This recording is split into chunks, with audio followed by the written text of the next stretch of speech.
तो मित्र हो, आजच्या ह्या व्याख्यानमालेचं हे पहिलं सत्र आहे, उद्घाटन आहे. उद्घाटन झालं मी असं सुरुवातीला जाहीर करतो आणि माझ्या व्याख्यानाला सुरुवात करतो. माझ्या व्याख्यानाचा विषय आहे ज्ञानदेवांची शेती किंवा संत ज्ञानेश्वर आणि शेती. ज्ञानदेवांनी शेतीविषयी काय विचार केला असा एक मुद्दा घेऊन आज मी तुमच्या समोर या संदर्भात बोलणार आहे. मित्र हो, मी शेती संस्कृतीचा जो शोध घेतो आहे त्यातला एक टप्पा ज्ञानदेव आहेत. म्हणजे वेदांपासून ते 5वा वेद लिहिणाऱ्या तुकारामांपर्यंत भारतभरातल्या महत्त्वाच्या साहित्यकृतीमधून जे शेतीचे संदर्भ आले ते मी माझ्या कारणासाठी शोधत होतो. त्याच वेळेस 15-20 वर्षापूर्वी मी संपूर्ण ज्ञानेश्वरी वाचून माझ्यासाठी शेतीचे संदर्भ शोधले होते आणि त्या काळामध्ये ॲग्रोवनमध्ये 9 लेखांची एक मालिका पण लिहिलेली होती. पण त्या विषयावर मी कुठं बोललेलो नव्हतो. तर आज मी प्रथमच त्या विषयावर बोलतो आहे. ज्ञानेश्वरीमधली शेती असा तो विषय आहे. ज्ञानदेव हे काही ग्रामीण कवी नव्हते, पण तो काळच असा होता की 4ही वर्णांच्या आणि सगळ्या प्रकारच्या आर्थिक स्तरामध्ये जगणाऱ्या माणसांचे शेतीशी संबंध होते. कारण शेतीशिवाय त्या काळामध्ये दुसरं जगण्याचं साधन नव्हतं. आणि तो काळ असा होता की तो कवितेचाच काळ होता. त्या काळामध्ये गद्य लिहिलं जात नसे, जे काही सांगायचे ते कवितेतून सांगितलं जात असे. म्हणून तत्त्वज्ञानासारखा विषयही ज्ञानदेवांनी, तुम्हाला माहीत आहे की ज्ञानेश्वरीसारख्या ग्रंथात काव्यातून मांडलेला आहे.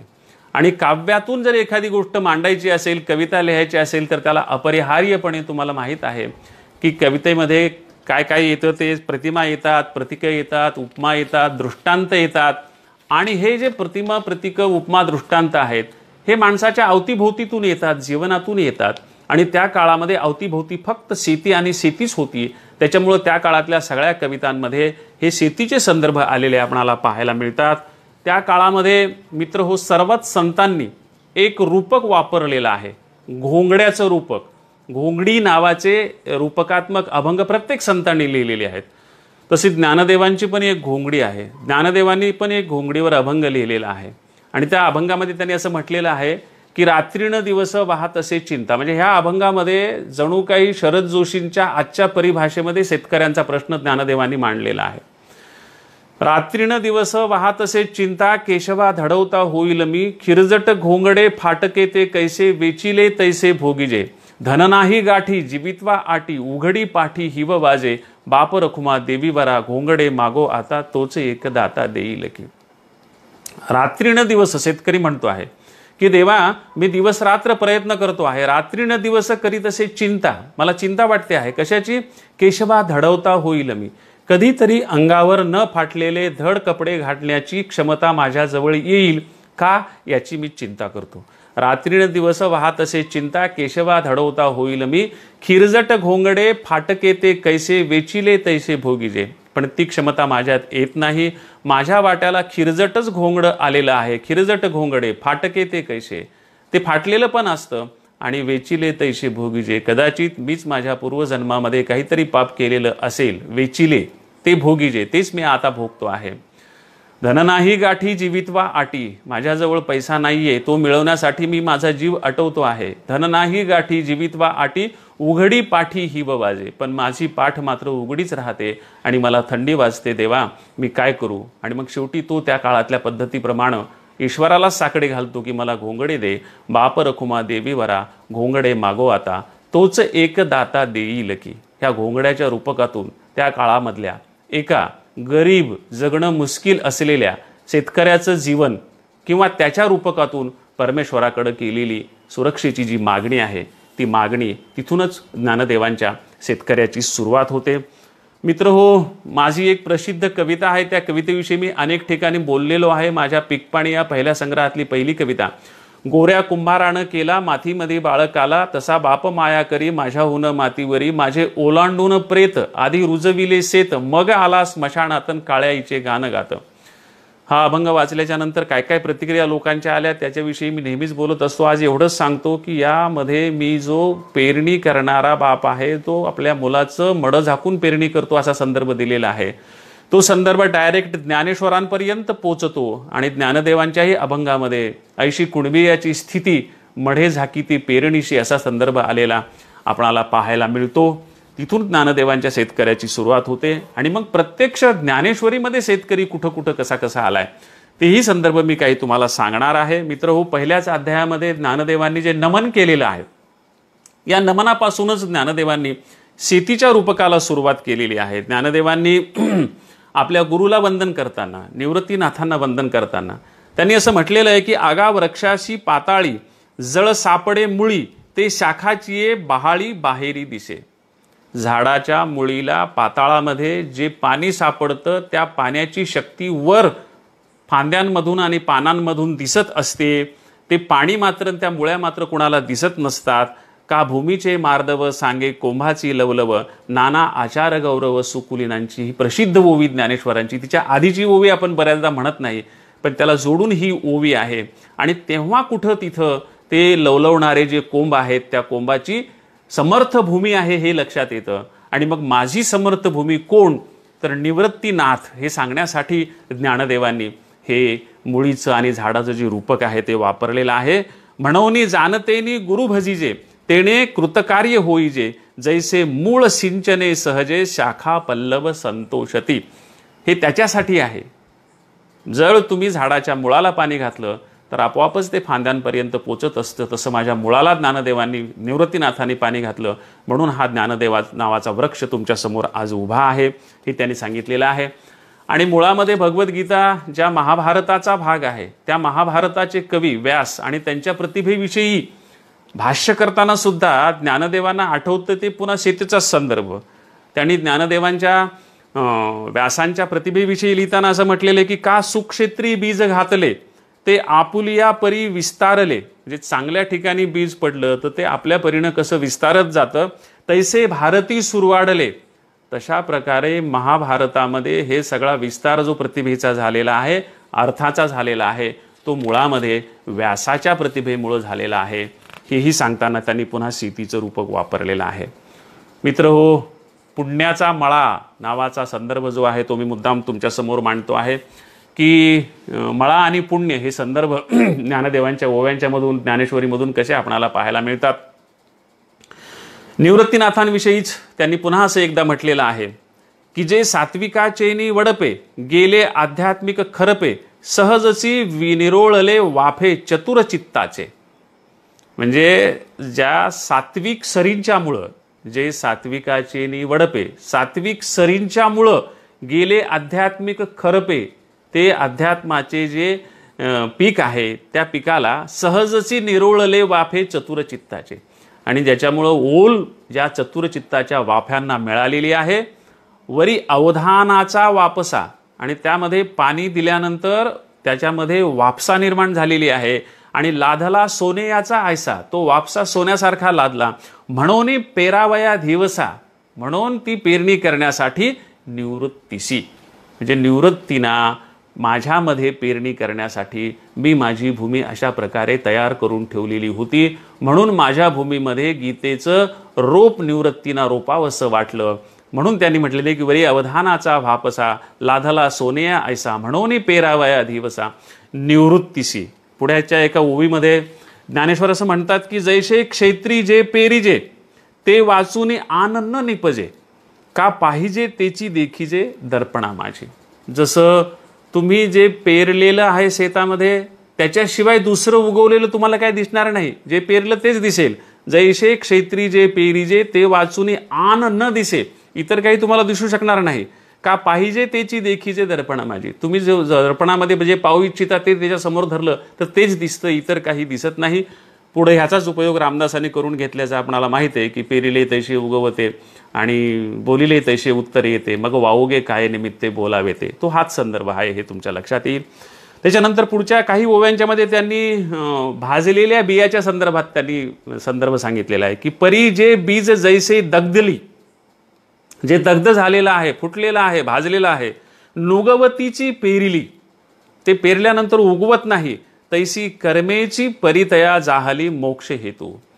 तशाच प्रकारे कर्म हे मोक्ष हेतून जर केलं तरच ते उगवतं, नाही तर उगवत नाही. जैसी बीजे सर्वता आहाळली, बी जर संपूर्णपणे वाळलं, ती सुक्षेत्री जरी पेरली, ते अतिशय सुपीक जमिनीत जरी पेरलं तरी न विरुढती संचली. तुम्ही त्याला पाणी घातलं तरी ते निरुढत नाही, उगवत नाही. आवडे तैसी. जसं तुकाराम महाराजांनी त्याचा पुढे उपयोग केलेला आहे की बीज भाजून केलीलाही आम्हा जन्म मरण नाही, तोही संदर्भ आपल्याला इथं पाहायला मिळतो. जे तनुवाच्या चित्ते नाईकती दुजिये गोष्टी ते, त्या एकनिष्ठेचे पिकते सुख क्षेत्रते. म्हणजे जे इतर काही गोष्टींच्याकडे लक्ष न देता 100% ईश्वरावर केंद्रित होऊन, संपूर्णपणे तिथं केंद्रित होऊन आपला दृष्टी ठेवतो, त्या एकनिष्ठेचे पिकते सुख क्षेत्रते. जो आपल्या शेतीला एकनिष्ठ राहतो त्याच शेतकऱ्याची शेती जशी पिकते तसाच भक्ताचं पण आयुष्य पिकतं, त्याचं पुण्य पिकतं, असा संदर्भ सांगण्यासाठी शेतकऱ्याचा संदर्भ त्यांनी दिलेला आहे. मुळाहुनी बीज काढले मग निर्वाळलिये भूमी पेरिले, परी ते सांडी विखुरी गेले म्हणो नाही. मुळाहुनी बीज काढिले म्हणजे मुडीमधून बी काढलं. आपल्याकडचा खास मराठवाडी, आपल्या परभणी जिल्ह्यातला शब्द आहे तो. महाराष्ट्रात इतरत्र कुठं आहे का नाही माहीत नाही.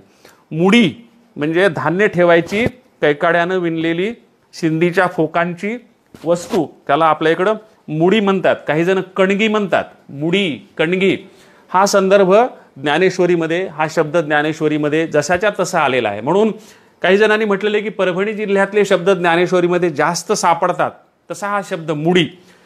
मुळाहुनी बीज काढले, त्याच्यातून जर तुम्ही बी काढलं, मग निर्वाळलिये भूमी पेरिले, मग तुम्ही चांगल्या जमिनीमध्ये ते पेरलं, परी ते सांडी विखुरी गेले म्हणू काही. एखादा वेडा माणूस म्हणेल की हे काय तुम्ही इतकं चांगलं बी काढायला शेतामध्ये फेकायले, इतकं चांगलं बी काढायला शेतामध्ये फेकायले, पण ते वाया गेलं असं म्हणता येत नाही, कारण त्याचा सगळ्यात जास्त उपयोग तोच आहे असा संदर्भ ज्ञानदेवांना द्यायचा आहे.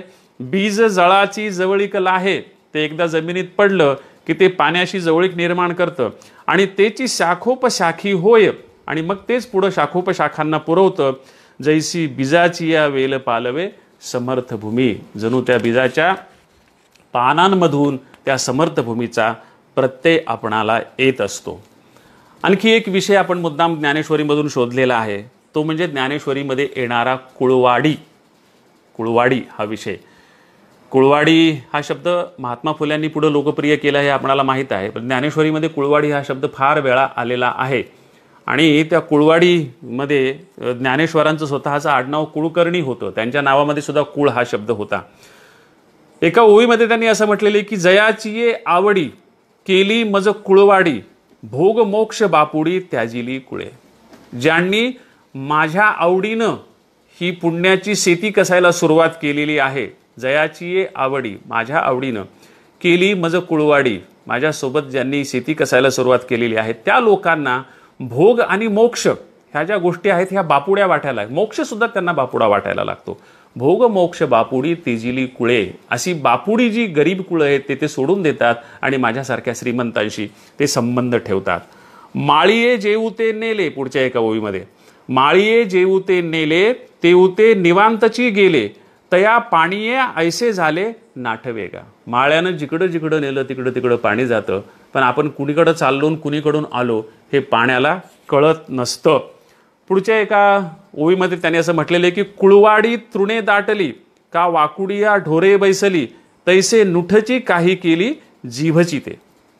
त्यांनी असं म्हटलेलं आहे की कुळवाडी तृणे दाटली, ज्याचं शेत तणांनी दाटलेलं आहे, का वाकुडिया ढोरे बैसली, चिखलात रेंद्यात पूर्वी आपल्या गंगेच्या काठी डेरे असायचे, त्याच्यामध्ये एकदा ढोर अडकलं, का वाकुडिया ढोरे बैसली, तैसे नूठे काही केली, म्हणजे ते उठूच शकत नाही काही केलं तरी. म्हणजे ज्याचं शेत तणानं भरलेलं आहे तो शेतकरी आयुष्यात उठून उभा राहू शकत नाही, आणि जे ढोर त्या डेऱ्यामध्ये फसलेलं आहे ते आयुष्यात पुन्हा उभं राहू शकत नाही. तैसे नुठी काही केली जीभची ते, तसंच हे आहे. आणि कुसळे कोरडी वारेनी जाती बरडी, जर कुसळं उडून कोरड्या बरडावर जाऊन पडली तैसी आपदा तोंडी दाढी येते. आणि एकदा अपयश आलेल्या शेतकऱ्याला आयुष्यात पुन्हा जसं उठून उभं राहता येत नाही. एंगलेल्या, थकलेल्या, पराभूत झालेल्या, सगळ्या आशा संपलेल्या शेतकऱ्याच्या संदर्भामध्ये केलेलं हे भाष्य आपणाला इथं पाहायला मिळतं. पुढे एक असं म्हटलेलं आहे त्यांनी की प्रकृती पुरुषाची कुळवाडी. प्रकृती आणि पुरुष हे दोघंजण मिळून जी शेती करतात, सांगती असंगडी, तशी ती असंगतच आहे, ती काही सुसंगत नाही आहे. आणि त्यांनी पुढे फार छान शब्द वापरलेला आहे, जे अंबुली जोडी अंबुला खाय. ज्याची बायको कष्ट करते, उत्पन्न करते आणि नवरा बसून खातो, त्या संदर्भात आहे. आणि हे पुढं किती अनेक गोष्टीमध्ये अगदी पर्ल बकच्या द गुड अर्थ ह्या चिनी कादंबरीपासून ते रारम बोराडेंच्या पाचोळासारख्या कादंबरीमध्ये आपण पाहतो की सगळे कष्ट करणारी, मेहनत करणारी, आपलं कुटुंब ओढणारी ती बाई आणि बसून खाणारा, कष्ट कमी करणारा जो नवरा आहे, हे जागोजाग दिसणारं, अनेकांच्या कादंबऱ्यांमधून दिसणारं हे जे ग्रामीण भागातलं दृश्य आहे, ते जे अंबुली जोडी म्हणजे बायको कष्ट करते, ती मिळवते, अंबुला खाय, नवरा मात्र बसून खातो. पुढे एका ओवीमध्ये त्यांनी असं म्हटलेलं आहे की मग कणीसवनी कणूस झडे, तो विरूढाला कणीस चढे, पुढं ती भूमी पडे, पुढं ती उठी. त्यांनी एक रूपकच वापरलेलं आहे. मग कणीसवनी कणू झडे, कणसामधून दाणा खाली पडतो, तो विरूढाला जमिनीमध्ये रुजला की कणीसा चढे, पुन्हा नव्यानं कणसामध्ये रूपांतरित होतो, पुढं ती भूमी पडे, त्याचा दाणा पुन्हा भूमीत पडतो, पुढं ती उठी, तो पुन्हा उठतो. अशा प्रकारे हे सातत्य सुरू राहतं. पण बीजची वरोसी वेचे, तेथ वाढती कुळवाडी खाचे. जर कुणी बीज दळून खायला सुरुवात केली, राखीव बी जर ठेवलं नाही ते दळून खायला सुरुवात केली, तेवी फळत त्यागे कर्माचे साधिले काम. एका अर्थानं बी दळून खाणाऱ्या दळिद्री शेतकऱ्याविषयी त्यांनी हे भाष्य केलेलं आहे की बी कधीच शेतकरी कुठलाही उपाशी राहील, पण बी दळून खात नाहीत, कारण ते बी खाल्लं तर पुढच्या पिढ्या उपाशी मरणार असतात. तो संदर्भ इथं आपणाला पाहायला मिळतो. पुढे एका याच्यामध्ये त्यांनी असं म्हटलेलं आहे किंवा शेती कशी करावी, कष्टानं कशी करावी. तरी भूमी बीज नांगरू, जमीन बी आणि औत, भूमी बीज नांगरू या भांडवलाचा आधारू, या साधनाचा, या भांडवलाचा आधार घेऊन लाभू अपारू मेलवणे. जे ज्याला अपार लाभ मिळवायचा असतो त्यांनी हे कष्ट करून घेतलं पाहिजे. किंबहुना कृषी जिणे किंवा शेतकऱ्याचं जगणं, गोधने राखोनी वर्तने, त्यानं गाईचं धन राखूनच आपलं धन वाढवलं पाहिजे. हा संदर्भ आपणाला पाहायला मिळतो. आणि मग पुढचा संदर्भ मी मुद्दाम जित्राबांचा घेतलेला आहे की शेतीमध्ये जनावरं जे असतात ते अत्यंत महत्त्वाची असतात. त्या जनावरांच्या संदर्भामध्ये ज्ञानदेवाने कुठं कुठं काय काय म्हटलेलं आहे, फार सुंदर संदर्भ आहेत. त्याने असं म्हटलेलं आहे की अहो वासरू देखील यासाठी, धेनू खडबडोनी उठी. वासराला पाहिल्या पाहिल्या बसलेली गाय असेल तर ती खडबडून उठती त्याच्याकडं उत्कटतेनं जाण्यासाठी. अहो वासरू देखील यासाठी, धेनू खडबडोनी उठी, मग स्तनामुखीची ये भेटी काय पान्हा नये. जर ती इतक्या दूरच्या वासरासाठी खडबडून उठते तर ते जवळ आल्यावर त्यानं स्तनाला तोंड लावल्यावर तिला काय पान्हा फुटणार नाही ना. गाय चरे डोंगरी, गाय डोंगरात चरत असते, परिचित्त बांधिले वत्से घरी, ती बांधलेली नाही, मोकळी डोंगरात चरत आहे, पण तिचं चित्त मात्र वासरानं घरी बांधून ठेवलेलं आहे. परिचित्त बांधिले वत्से घरी, वासरानं तिचं चित्त घरी बांधून ठेवलेलं आहे. तैसे प्रेम येथीचे करी पार्था तू. श्रीकृष्ण पार्थाला, अर्जुनला म्हणतो आहे की तसं माझ्याशी तू प्रेम कर, जसं त्या गाईचं चित्त वासरानं आपल्याजवळ बांधून ठेवलेलं आहे. पुढे एका ओवीमध्ये ज्ञानदेव म्हणतात की हीची पाचेद्वारी पंचेंद्रिय, ज्ञानाशी धावे बाहेरी, जैसा का हिरवे चारी भांबावे पशु. जणू हिरव्या चाऱ्याला पशु भांबावून जातो तशा प्रकारे ही पाचेंद्रिय वासनेला भांबावून जातात. मन वढाय वढाय उभ्या पिकातलं ढोर, किती हाकाला हाकाला फिरी येतं पिकावर. ही बहिणाबाईंची ओवी किंवा बहिणाबाईंची ओळ आपणाला सहज इथं आठवल्याशिवाय राहत नाही. पुढे एका ओवीमध्ये त्यांनी असं सांगितलेलं आहे की बैल विकोनी कोठा, पुसा लावोनी गाठा, या करणी की चेष्टा काही हसो. म्हणजे बैल विकल्याच्या नंतर कोठा बांधतो आहे एखादा माणूस, आणि पक्षी सोडून दिल्याच्या नंतर पिंजरा विकत घेतो आहे एखादा माणूस. ही काय काम आहे का चेष्टा आहे. या करणी की चेष्टा काही हसो, त्याला काय हसावा अशा माणसाला. पुढची ओवी आहे की म्हणाल हिरवे चारी गुरु, पुन्हा तेच ओढाळ जनावराचं. म्हणाल हिरवे चारी गुरु, विसरे मागील मोहर धरू. तो आपला रस्ता विसरून जातो पुढं चालायचा. का ओर लगे पाखिरू गगनी भरे, काय एखादं भवंडलेलं चक्कर आलेलं पाखरू आभाळात फिरत राहतं तशा प्रकारे. बैल तेथ करबाडे. पुढे एका ओवीमध्ये त्यांनी असं म्हटलेलं आहे की बैल तेथ करबाडे, म्हणजे जिथं बैल आहे तिथं कडबाच असतो त्याचं खाद्य. हे न चुकेगा फडे, हे बैलाला कधीच चुकत नाही, त्याला कडबाच खावा लागतो.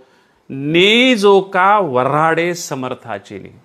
म्हणजे गरिबाच्या घरून श्रीमंत माणसानं बैल जर विकत घेतला तर त्याला खायला काही भाकरी घालत नाहीत, कडबाच खायला घालतात. ने जो का वऱ्हाडे समर्थाचे. श्रीमंतांच्या वऱ्हाडात त्याच्या घरी जरी नेला तरी त्याला दुसरा काही पर्याय नाही, त्याला कडबाच खावा लागतो. पुढची एक ओवी आहे की पै वासरू वाचा भोकसा, गायी पुढे ठेवून जैसा, उगाणा घेती क्षीरसा बुद्धिमंत. हुशार माणसं जी असतात ती माणसं गायीच्या समोर भुसा भरलेला भोत ज्याला म्हणतो आपण वासराचा तो ठेवतात आणि गायीचं दूध काढून घेत असतात. ह्या हुशार माणसाच्या संदर्भात केलेलं हे भाष्य. पुढं काही जनावरांचे चित्राबांचे संदर्भ ओव्यांच्यामध्ये आलेत, पण त्या सविस्तर ओव्या असल्यामुळे मी फक्त सारांशानं सांगतो की एका ओवीमध्ये पोट भरलं तरी गाय वासराला दूर लोटत नाही असा संदर्भ असलेली ओवी.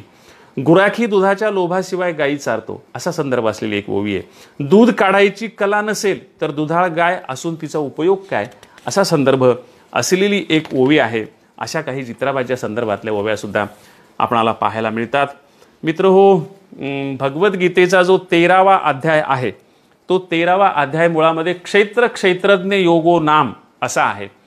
क्षेत्र म्हणजे शेत आणि क्षेत्रज्ञ म्हणजे शेतकरी. क्षेत्र क्षेत्रज्ञ शेत आणि शेतकरी ह्यांच्या रूपकामध्येच हा संपूर्ण मूळ अध्याय आहे. आता जिथं हे संदर्भ नसतानाही ज्ञानदेवांनी पुन्हा पुन्हा शेतकरी आणलेला आहे, तिथं जर संपूर्ण अध्यायच मुळात गीतेचा शेतकऱ्याच्या रूपकात असेल तर तिथं ज्ञानदेवांच्या प्रतिभेला संपूर्ण उधाण आल्याशिवाय राहत नाही. म्हणून हा 13वा जो अध्याय आहे संपूर्णपणे देहाचं जे रूपक आहे ते शेतीचं रूपक आणि क्षेत्रज्ञ जो आहे तो आत्मा त्या संदर्भातलं हे रूपक आहे. तिथं ज्ञानदेवांनी संपूर्णपणे काय म्हटलेले पहा, हे औट हात मोटके 3.5 हाताचं शरीर की केवडे पा केतुके, केवढं आणि किती आहे, बरड की पिके कोणाचे हे. ते बरड है दुष्काळी हे का पिकाऊ हे पाण्याचं आहे ते कोणाचं आहे. तरी एक म्हणती हे स्थळ जीवाचेची मूळ, एक जण म्हणतात की नाही हे जीवाचंच आहे. आणि मग प्राण हे कुळ तयाचे तेथ, म्हणजे जीव त्याचा मूळ आहे आणि प्राण तिथं कुळ म्हणून आलेला आहे. अशा प्रकारचं तया ते इंद्रिय बैलाची पेटी, त्यांना इंद्रियाच्या बैलाची साथ मिळालेली आहे. न म्हणे अवसी पहाटी, अवस पहाट न म्हणता विषय क्षेत्री आटी काढी भली, विषयाच्या क्षेत्रामध्ये ते रात्रंदिवस कष्ट मेहनत करतात. मग विधीची वाप चुकवी, अन्यायाची बी वाफवी, कुकर्माची करवी राबू जरी, रजोगुण पेरी तेतुले सत्व सोकारी, एकले तम करी सवंगणी. आणि पुढेही काही ओव्या आहेत, पण ह्या संपूर्ण अध्यायाचा सारांश मी तुम्हाला एका पॅरेग्राफमध्ये सांगतो. हे शरीर जीवाचे आहे असे म्हणू नये. जीव हा उपराळू वस्ती करणारा वाटसरू आहे, तर प्राण हा जागरूक बलुतेदार आहे. कसणारांच्या व्यवहारात सृष्टीमध्ये जे तिघे मुळात आहेत ते तिच्या उदरी गुण म्हणून जन्माला येतात. रजोगुण पेरतो, सत्वगुण राखतो, तमोगुण कापणी करतो, माया काळरूपी बैलांना धरून मळणी करते आणि मग अव्यक्ताच्या उत्तम पिकाची रास तयार होते. हे संपूर्ण शेतीचं रूपक त्या 14व्या अध्यायामध्ये खेळवलेलं आहे. खूप ओव्या आहेत, त्या सगळ्या मी तुम्हाला सांगत बसत नाहीत. कर्माकर्माचे गुंडे बांध घातले दोन्हीकडे, नपुंसक बरडे राणे केली. म्हणजे कर्म आणि अकर्माचे गुंडे दगड गोळा करून त्याचे बांध घातलेले दोन्ही बाजूनं, आणि हे जे नपुंसक जे बरडं होतं, जमीन न पिकणारी होती ती राणे केली, ती पिकाऊ केली, उपजाऊ केली. आणि म्हणून भूमीचे मार्दव सांगे कोंभाची लवलव, नाना आचार गौरव सुकुलीनांचे. तो संदर्भ पुन्हा इथं आपणाला पाहायला मिळतो. मित्रहो, केळीच्या संदर्भातही ज्ञानदेवांच्या अनेक ओव्या आपणाला पाहायला मिळतात. केळीच्या पिकाच्या संदर्भात मध्ये मी केळीच्या पिकाच्या संदर्भातल्या माझ्या कविता टाकताना मी ही ओळ टाकली होती, त्याला प्रचंड प्रतिसाद मिळाला होता. ते आपल्या लक्षात असेल की केळीचे दळवाडे हळू पोकळ आवाडे, परी फळून या गाढे रसाळ जैसे. केळीचे जे खांब असतात दळवाडे, केळीचे दळवाडे हळू पोकळ आवाडे, दिसायला असे पोगर पोगर वाटतात. परी फळोनिया गाढे, पण जेव्हा प्रत्यक्ष फळाला केळी येतात तेव्हा रसाळ जैसे, ते खूप रसाळ होतात आणि खूप पिकाऊ होतात. हे आपणाला मुद्दाम ज्ञानदेव सांगतात. फळनया ऐलीकडे केळी ते पाहता आस मोडे, जर तुम्ही संपूर्ण केळी पिकून द्यायच्या आधीच, आता इतके दिवस झाले अजून हिला काहीच आलेलं नाही असं म्हणून फळनया आयलीकडे तिला केळी लागण्याच्या आधीच केळी ते पाहता आस मोडे आणि वाट पाहून मोडून टाकली. ऐसी तेजिली तरी जोडे तैसे काही गोमटे. ते प्राप्त झाल्याशिवाय वाट न पाहता संयम न ठेवता असं अध्यात्मामध्ये चालत नाही. का घेऊनी फळाचा घडू पारुशेवी केळीचा वाढू श्री गुरु भेटवनी करी पाडू मुमुक्षा तैसा. म्हणजे इथं पुन्हा केळीचं, ज्याला आपण पिकशास्त्र म्हणू, क्रॉप सायन्स म्हणू, ज्ञानदेवाने प्रत्येक गोष्टीत सांगितलेलं आहे. केळीचे दळवाडेमध्ये तेच आपणाला पाहायला मिळतं, त्या फळनया आयलीकडेमध्ये तेच आपणाला पाहायला मिळतं. आणि इथं असं म्हटलेलं आहे की का घेऊनी फळाचा घडू, एकदा फळाचा घड आल्याच्या नंतर पारुशवी केळीचा वाढू, केळीची वाढ तो रुकवतो, थांबवतो. केळीला घड आले की केळीची वाढ थांबते. श्री गुरु भेटवनी करी पाडू मुमुक्षा तैसा. म्हणजे जो माणूस मुमुक्षाचा इच्छुक आहे त्याला जर गुरु भेटले तर ते गुरुसुद्धा अशा प्रकारे त्याच्यातल्या दोषाची वाढ खुंटवतात, दोषाची वाढ थांबवतात आणि त्याला पुण्याच्या वाटेला घेऊन जातात. की फळतीये केळे केळीची वाढ माटुळे का गावा पुढे वळे मार्गू जैसा. आणखी एका ओवीत त्यांनी म्हटलेलं आहे की केळ फळल्याच्या नंतर जशा प्रकारे वळण घेती खाली वागते आणि केळीची वाढ माटुळे का गावापुढे वळे, का गावापुढे गेल्याच्या नंतर वळतो मार्गू जैसा. फळली केळी उन्मुळे तैसी आत्मलाभे प्रबळे जयाची क्रिया ढाळे ढाळे गळती आहे. म्हणजे एकदा केळ फळाला आली, तिला केळाचे घड लागले की तैशी आत्मलाभे प्रबळे, तैशी फळली केळी उन्मुळे म्हणजे फळ आलेल्या केळीला मुळातून कापावं लागतं, तोडून टाकावं लागतं आणि मग आत्मलाभानं प्रबळ होऊन जयांची क्रिया ढाळे ढाळे गळती आहे. मुळामध्ये इथं त्या क्रॉप सायन्सचा विषय करत असताना शेतकऱ्यांच्यामध्ये ज्या गोष्टी रूढ आहेत त्याचेही संदर्भ आपणाला इथं आवर्जून पाहायला हरकत नाही. काय संदर्भ रूढ आहेत तर केळीला खूप पाणी लागतं, पाण्याशिवाय केळी येत नाही. केळ माणसाला, शेतकऱ्याला असं म्हणत असते की तू मला पाण्यात बसव, मी तुला गादीवर बसवते, तू मला पाण्यात बसवलं नाहीस तर मी तुला आयुष्यातून उठवते. असा संदर्भसुद्धा इथं आपणाला पाहायला मिळतो शेतकऱ्यांच्या जीवनामध्ये. आणि आणखी एक शेतकऱ्यांच्यामध्ये असं म्हण आहे की आधी केळ पूर्ण तोडतात आणि मग तो घड काढतात. घड कापून काढत नाहीत शेतकरी. आता नवीन शेतकरी काढतात पण जुने शेतकरी तसं काढत नसत घड कापून. आधी केळ तोडणे आणि मग तिचा घड कापणे. का तर केळ असं म्हणत असते की माझ्या बाळाला कापण्याच्या आधी मला आधी कापा आणि मग माझ्या बाळाला कापा, म्हणून केळ आधी कापत असत आणि मग त्याचा घड तोडीत असत. असे संदर्भ आपणाला पाहायला मिळतात. पावसाच्या संदर्भात ज्ञानदेवांनी काय म्हटलेलं आहे, काय पाहायला मिळतं आपणाला ज्ञानेश्वरीमध्ये. मृगजळाची गातळी तिये दिठी दुरुनिया न्याहाळी वाचून तेणे पाणीये साळी केळी लावीशी काय. दूर दूर आपणाला मृगजळ दिसत असतं, ते पाहून आणि न्याहाळून आपण साळी केळी लावतो का. साळी केळीला पाणी खूप लागतं, कमी पाण्यावर येत नाहीत. आधीच संदर्भ आपण पाहिला. आणि काय मृगजळावर आपणाला साळी आणि केळी पिकवता येतात काय, पिकवता येत नाहीत. असं कोणी लावीत नसतं. त्याच्यासाठी खरोखरं पाणी असावं लागतं, त्याच्याशिवाय केळी आणि साळी पिकत नसतात. नाना धारा धरधारी झळंबलिया वसुंधरी उठीचे जेवी अंकुरी नानाविध. म्हणजे खूप धारांनी डोंगरावर पाऊस पडायला लागला की काही दिवसानंतर डोंगर सगळीकडून शेवाळायला लागतो, हिरवा दिसायला लागतो. तसा भरपूर पाऊस पडायला लागला की शेतकऱ्यांच्या अंगावरही आनंदाचा रोमांच उठतो. अशा प्रकारे पिके दाना दाना ज्येष्ठाचा महिना मातीतला गंध ओला चौकुर दिशांना पाखराचे पंख आम्हा आभाळ पुरेना. हे पुढं महानोरांनी जी शेतकऱ्यांची पाऊस पडल्यानंतरची आनंदमय स्थिती आहे ती स्थिती ज्ञानदेवाने आपणाला इथं एका ओवीमध्ये छानपैकी मांडलेली दिसते की नाना धारा धरधारी झळंबलिया वसुंधरी उठीजे जीवी अंकुरी नानाविध. पुढे त्यांनी असं म्हटलेलं की नाना कृषीवळू आपुले पांघुरवी पेरिले तैसे झाकी निपजले दान पुण्य.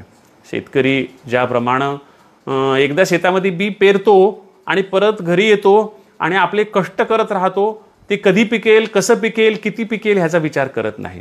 तशा प्रकारे पुण्यवान आत्मा आपलं कर्म करीत राहतो. मला त्याचं किती पुण्य मिळेल, मला त्याचं काय फळ मिळेल ह्याचा विचार ते करत नाही. नाना कृषी वळू आपुले पांघुरवी पेरिले म्हणजे तू झाकून टाकतो बी, तैसे झाकी निपजले दान पुण्य. तशाच प्रकारे दान आणि पुण्य हे झाकूनच निपजत असतं, त्याच्याकडे पाहत बसायचं नसतं. वार्षिये प्रथमदसे ओहळले या सैलांचे सर्वांग जैसे, पिरुडे कोमलांकुरी तैसे रोमांच आले. तीच पुन्हा शेतकऱ्यांची अवस्था. का चिखली रुतली गाये धड भाकड न पाहे. चिखलामध्ये रुतलेली गाय ही कशी आहे? मी तुम्हाला आधी सांगितले डेऱ्यामध्ये रुतलेली गाय ही कशी आहे? का चिखली रुतली गाय धड भाकड न पाहे. ती वासराची गाय आहे का आता भाकड झालेली आहे, पुन्हा ती वीज देणार नाही, पुन्हा वासरू जन्माला घालणार नाही, म्हातारी आहे असं पाहत नाहीत. त्या खड्ड्यामध्ये गाय अडकली की सगळी माणसं तिच्याकडे किवेनं पाहतात की चिखली रुतली गाय धड भाकड न पाहे, जो तियेचिया ग्लानी होय कालाभुला. तिच्याविषयी सगळ्यांच्या मनामध्ये किव निर्माण होते. झाले या सुवीज प्रसंगू पडे क्षेत्र वाफेचा पांगू, तैसा दानाचा हा लागू देखतसे. जैसा पर्जन्योदकाचा लोटू विपाये धरी साळीचा पाटू, तो जिरे परी अचाटू उपयोगू आथी. इथं पुन्हा साळीच्या पिकाला जास्त पाणी लागतं त्याचा संदर्भ. जैसा पर्जन्योदकाचा लोटू म्हणजे पर्जन्य उदकाचा लोटच्या लोट आला तर इतर पिकं वाया जातात, वाहून जातात, करपून जातात, जळून जातात. पण विपाये धरी साळीचा पाटू, पण अशा जास्त पाण्यामध्ये सुद्धा तो उपाय म्हणून साळीचा पाट धरून ठेवतो. तो जिरे परी अचाटू, तो जिरूच्या नंतर अचाट होऊन त्याचा उपयोग केळ करून घेते. उपयोगू आथी. असे आपणाला पावसाच्या संदर्भातले काही संदर्भ पाहायला मिळतात. आणि आणखी काही आहेत. कणे विण सोपटे कणसे लागली आथी एकदाटे, काय करावे गोमटे ओसनगर. खूप कणसं लागलेत पण त्यांना दाणेच नाहीत. खूप ज्वारी वाढली पण तिला कणसच नाहीत. कणे विण सोपटे कणसे लागली आथी एकदाटे, काय करावे गोमटे ओसनगर. खूप मोठ्या मोठ्या इमारती बांधलेल्या आहेत पण तिथं माणसंच नाहीत. त्या ओस नगराला त्याचं काय करावं, आणि दाणे नसलेल्या कणसाला आणि त्या ज्वारीला त्याचं काय करावं. ते बिनकामाचं असतं, उपयोगाचं नसतं. प्रतिवर्षी क्षेत्र पेरीजे, दरवर्षी शेत पेरावं. पिके तरी वाहो नुबगीजे, दरवर्षी पेरायचं आणि ते खूप चांगलं पिकलं की त्याच्या कष्टाचा शेतकऱ्याला सीन येत नाही. पिकाशी निवाडू देखीजे अधिकाधिक, वरचेवर तो आणखी उत्साहानं त्या शेतामध्ये काम करत असतो. परिते ऐसी देखा जैसा खंडून या शाखा, मग तयाची या बुडुखा कुपकीजे. एखादं झाड असं असतं की त्या झाडाच्या फांद्या कापून त्या झाडाला कुंपण करावं लागतं. पाओ नितो स्पर्शू मलया निळू खरपुसू, तेणे माने पसू कुरवाळणे. म्हणजे एखाद्या माणसाचा स्पर्शच असा असतो की मलय पर्वतावरून आलेल्या हवेचा सर्वात हळूवार स्पर्श सुद्धा कठीण वाटावा त्याच्यापेक्षा जास्त एखाद्या माणसाचा स्पर्श असतो. आणि अशा माणसाला जनावर वश असतात. अशा माणसाला कितीही जनावर आगाऊ असलं तरी ते त्याच्यासमोर सामान्य होऊन येतं. पाऊन तो स्पर्शू, त्याचा स्पर्श झाल्याबरोबर मलया निळू खरपुसू, तेणे माने पशु कुरवाळणे. त्याच्या कुरवाळण्याला पशु मानतात, त्याला आपलं मानतात.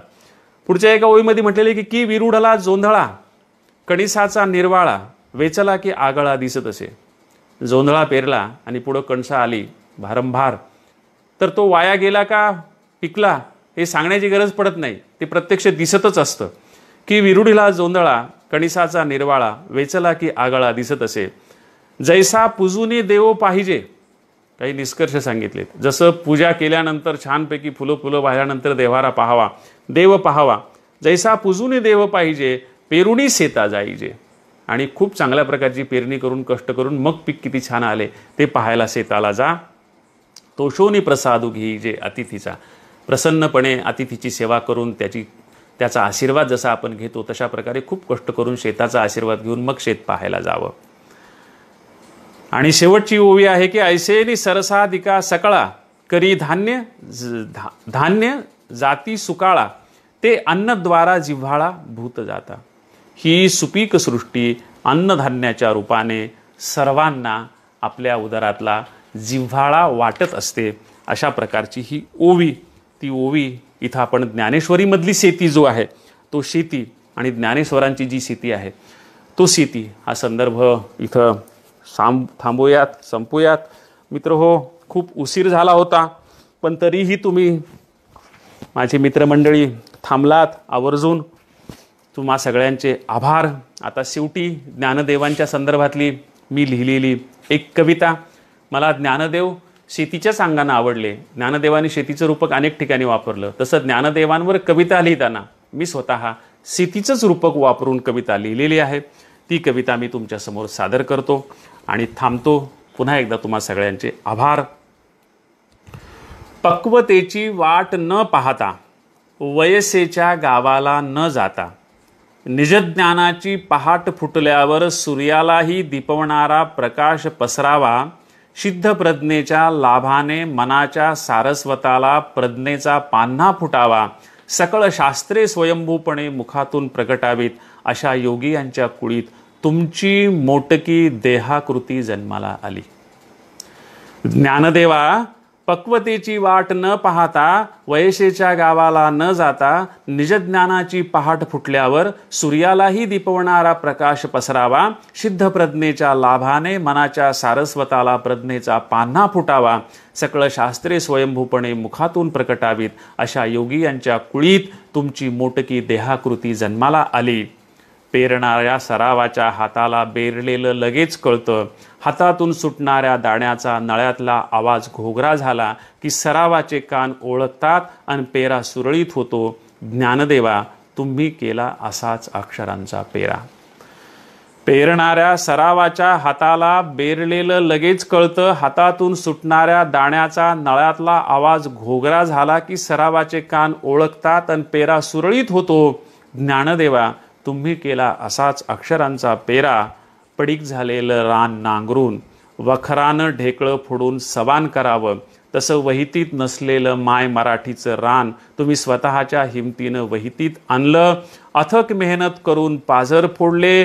कोणत्या रानाला कोणत्या मोसमात कोणतं बिवड चांगला असतो हे जातीच्या कुणब्याला उपजतच कळतं.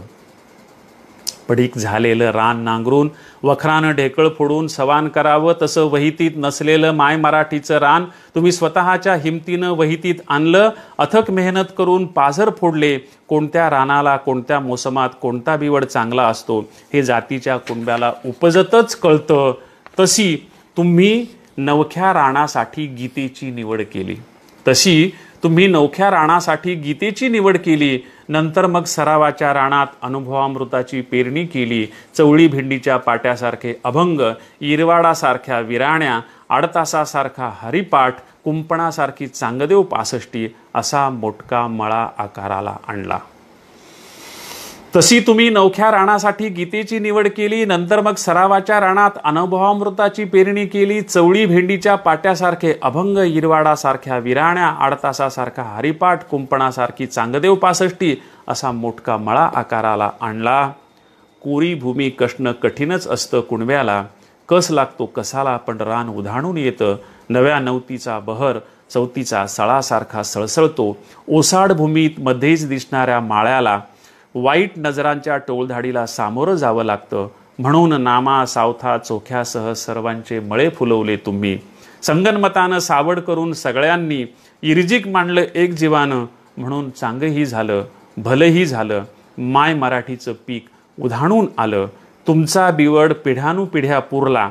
अजूनही आम्हाला कस कमी पडल्यासारखा वाटलं तर आम्ही तुझ्या अंबारात उतरतो निसंकोच. कस घेऊन वर येतो पुन्हा पुन्हा.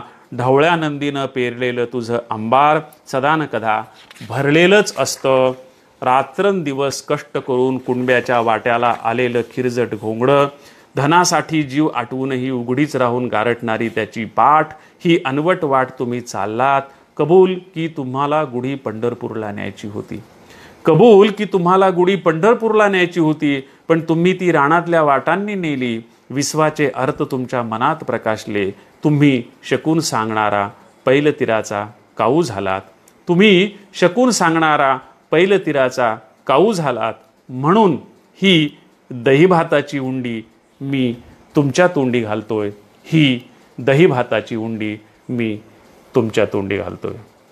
नमस्कार. सगळ्यांचे पुन्हा एकदा आभार. धन्यवाद.